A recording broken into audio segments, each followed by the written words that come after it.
MLB Network is your exclusive home for postseason baseball. It's Game 3 of the World Series between the American League's Houston Astros and the Cincinnati Reds. What is going on, guys? Welcome to episode number 48 of our Cincinnati Reds franchise. Today we have game number 3 of the World Series here in Cincinnati. We took the last game against Houston, so the series is now tied 1-1, and we get Tyler Mahle, who's been hot. He's been pristine. He's been sparkling. He's been sensational. Every word that you can come up with, he has been that. And basically, it's kind of really the trend of the pitching staff thus far in this playoffs. We've had Dallas Keuchel, Luis Castillo pitch really well in the NLDS, NLCS, and as well as the World Series. And Tyler Mahle is going to keep that going. So we decided to give him a shot here in the playoffs against the Nationals, and he has just been absolutely money here for us in this playoff bracket. So he's going to start off the game here, 4 pitches in, and strikes out Jose Altuve, gets a fly ball from Josh Reddick, so Billy Hamilton's going to camp under that one. So 5 pitches for 2 outs. That is efficient. We got 6 pitches in now with Carlos Correa coming up. He's going to get on base with a single. Billy Hamilton rounds that ball off, gets it back into second, so he cannot advance.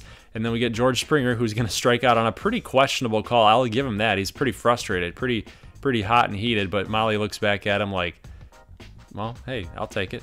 I'll take it. I probably agree with you that, it probably should have been a strike, but I'll take it. So Reds get out of the first inning with no damage done. Let's take a look at the Reds starting lineup. It's basically the same lineup that you guys have been familiar with for the last couple months now, with Nick Senzel getting the start at shortstop. Gerrit Cole is going to probably give us a little bit more of a problem than we have had in the playoffs here, because he's a really good pitcher. He can bring it. His fastball, can spot it anywhere that he wants. His curveball is pretty dang good as well. His off-speed stuff that you can see here, he tries to challenge Nick Senzel with a high and inside fastball on a 3-2. He's going to serve it out there to right field for a single. So we get Suarez up in an 0-2 count, and here comes it had that 2-seam movement, but that 4-seam fastball just challenged him. And guys, with that kind of movement, not much you can do other than get jammed and get sawed off. So Suarez strikes out, and the Reds are done in their half of the first inning here. But look at this. Schebler and Hamilton have some miscommunication problems, and Bregman is going to get in with a double. Here's a little lazy chopper here down the third baseline, and Tyler Mahle off balance cannot set his feet and make a good throw to Votto. So now we got runners on the corners with the vaunted Willie Ornelas coming up. And, he killed us in that game number 1, so he's going to do his best to put some runs across the board again, but he's going to get a fly ball out there to Schebler to sack fly Bregman. So the Astros are up 1-0 now in the bottom of the third. But look at this. A check swing by Jesse Winker, and it hit him. It probably should have been called a strike. I don't know if you guys know that or not, but if you attempt to swing and you get in the way of the pitch, that's technically a strike. You don't have to swing at it in order for that to be called a strike. But yeah, I mean, they don't give you the base on balls after that. So I'm not sure. Maybe the umpire just gave us a call there, but we see that Votto sends a long fly ball out to left field.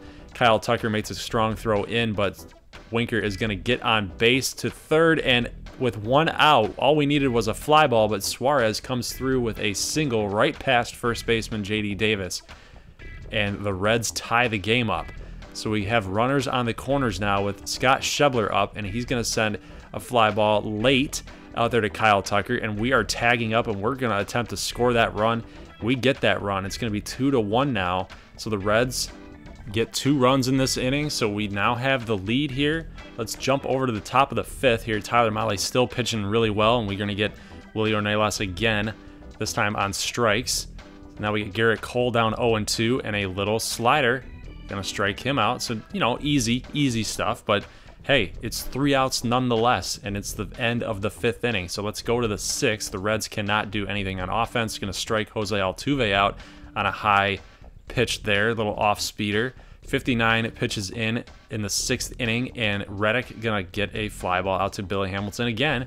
And now we are 2 outs in the 6th inning, and Suarez going to get this ground ball down the line, makes a strong throw over to first. for the out on Correa. So now let's jump over to the top of the 7th, and you know, he's cruising. Molly's cruising up until this point. Alex Bregman has just had his number in this game 3, and he's going to get in with another double. So he's been splitting the outfielders in these gaps for his second double on the game. So now we get Kyle Tucker up, and here comes Winker trying to make the throw here, a strong throw. He's losing his balance there, but a really good throw. Just not going to be in time though, so the game is tied. JD Davis comes up with a runner on first. Runner will move to second on that single. So now things are getting a little bit dicey here. 77 pitches in, 7th inning. Molly's still out there on the mound. We got Ornelas again, gonna strike out. That's his second strikeout on the game. And now that was a big pitch. That was a really big pitch. But now with the left-hander, Jacoby Ellsbury, coming up, Molly's night is done. So we don't want to have him lose the game. We don't want a loss on his record here. So we're going to go with Amir Garrett as Molly gives an ovation to the fans there. Like to see that. That's a very classy move. But very also classy move on the Reds fans' part as well. So, I mean, he gave it everything he had today against this really top-of-the-notch Astros lineup. But Ellsbury against Amir Garrett, gonna fall in front of Winker, and the throw comes offline. I don't think that he would have been able to get him anyway. So Kyle Tucker scores on the Ellsbury single, and now it's 3-2 Houston Astros in the top of the 7th inning, and we're gonna get Jose Altuve to fly out to Hamilton with that speed. It was gonna be an out either way, man. But let's go to the bottom of the 7th inning here, and now we've got the lefty Buddy Boshers on the mound. And we get a single here by Nick Senzel with 1 down, with Joey Votto coming up to the plate. Can he come through for us, guys? Let's see. Curveball or a slider. Going to send it out there to Kyle Tucker in left field. But look at this. Senzel is going to try the arm of Tucker, and he's going to get in. What a risky play there. We now have runners on the corners, and Suarez comes up again in an RBI situation. All you need was a fly ball, but he got the job done to move the runners up. And that single is going to tie this ball game here. Scott Schebler coming up with a ground ball to Correa in the hole, but Correa only has 1 play, and it's not in time.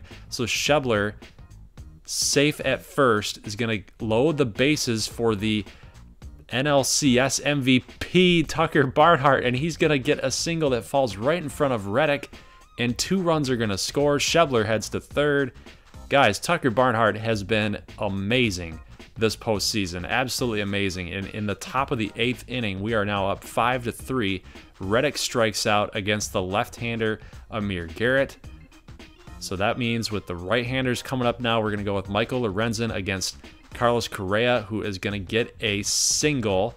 Winker probably learned his lesson from the NLCS not to be diving for baseballs all the time. You're not going to get to every single one here.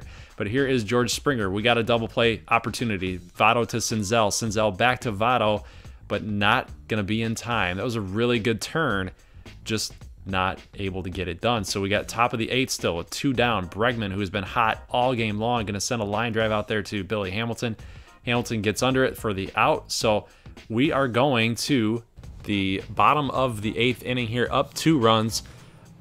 James Hoyt coming on the mound. He's got some pretty electric stuff. As you guys can see, that slider on the outside part of the plate here with 2 down, and a ground ball by Senzel is not going to get that job done, though. We're not going to get any insurance runs here. So let's go with Brad Hand to close out this Astros lineup. There's 6, 7, and 8 hitters, 3-2 count, and JD Davis gave it everything, or Kyle Tucker gave everything that he had there. 9 pitches from Brad Hand in that at bat. So we get JD Davis up, fly ball out there to Schebler. He's going to camp under it for the second out of this inning. And now we got to face off against the hated Willie Ornelas, and he's going to strike out on that slider. Probably should have swung, man. Probably should have swung. You probably could have hit a home run, just like you did in game number 1. But you didn't, and the Reds take home the W, guys. So good win by the Reds. Good comeback win by the Reds. They fought. They kept fighting. Found themselves down early. 1-0, and then 3-2, and then it just kind of that back and forth type of game here for game number 3. So, guys, I'll see you for game number 4. Reds are up 2-1 now. I will see you guys in game number 4 on Friday. If you like this thing, make sure you leave a like, and I will see you guys then. As always, peace.